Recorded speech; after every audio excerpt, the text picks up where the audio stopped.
So, welcome to the 12th part of Closing the Gap,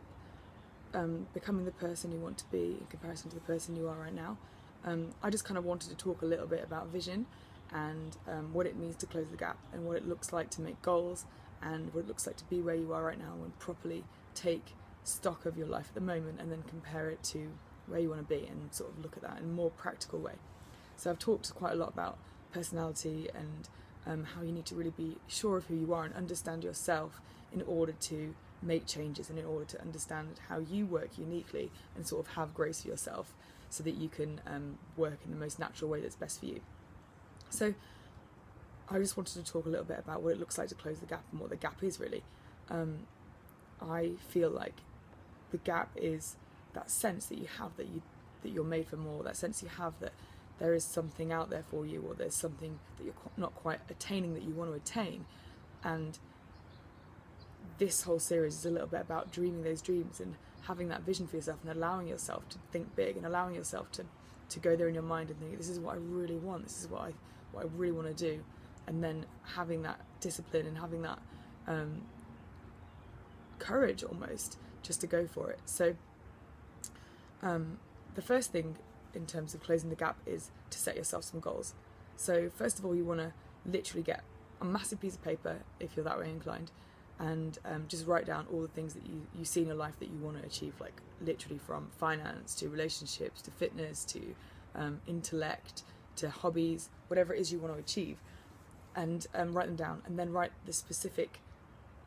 sort of like measurables, as it were, like how would that actually look. So you know, for example, it would be like get fit, and then it would be lose 10 pounds, and then it would be be able to swim 30 kilometers. It's a very long way, something like that. So you write your goals down, specifically what it is that you want to do, and then you break it down into how you're going to achieve it. And if you start to look at like the small ways that you can do, so you start to say, what can I do on a daily basis that's going to achieve this goal, and what can I do on a monthly basis that's going to achieve this goal, and like what's it going to look like in 1 year, what's it going to look like in 2 years, and what's it going to look like in 3 years, for example. So you probably want to start off after you've put your goal down, like what is the reasonable sort of end date. So in that way, I guess you can then break it down. You want to say, is it going to be something that I can do by next week? Like, is it literally sending off something, or is it finishing off a book that you've started, or is it enrolling into a course, language skills or something, or is it making a routine, or forgiving somebody even? Like, there's lots of different things that stop you from being the person you want to be, but I guess I'm talking more practically right now.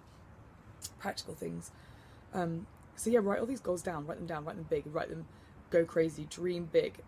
and then look at how you can do it, and then look at getting other people involved in it. So who do you immediately know that could help you with one of your goals? Be real, be open, tell people, this is what I'm doing, this is what I'm struggling with, this is what I'm aiming towards. And you know, and then all the other things will fall into place, like the things that you think about, don't give up, keep persevering and stuff. But those things are very abstract, and it is more about a mindset. But a practical thing to do is talk to people, decide, right, so for my financial goals, I'm going to have this person that is really good at it, I'm going to have them accountable to me, or sorry, I'm accountable to them, and then you can go forward and you can really start to see these things happen because you've got a plan in place. So yeah, just to recap what I was saying, dream big, write some big goals down, and then it's okay that you're like really far away from it. It's okay that you're not where you want to be, because that's the whole point of goals, it's the whole point of growing, it's the whole point of life, is, you know, to be made into the person you're meant to be. We're not perfect yet, we never will be perfect, but it's about growing and about changing and about fighting and persevering and becoming that person, because that's the only thing you really can control. So I would say, write those goals down, and they must be big, because if they're not big, then you haven't got a gap to work on, you haven't got a gap to close, because you know you are where you are, and great, good for you, you know, and that is good if that's the case in some areas of your life. But I'm sure there are things that everybody has in their heart that they know they want to do and they know they want to go for. So yeah, write those goals down, decide when it's realistic that you're going to get them done by. Maybe you don't even know, in which case fine, just start working towards them. But if you know and you feel like actually that's something that I can really start to implement, write them down, and then start to say to yourself, who am I going to get that's going to be accountable for me, and how am I going to start looking at this on a weekly, daily even, monthly basis, and how am I going to monitor it, and how am I going to see my progress and be real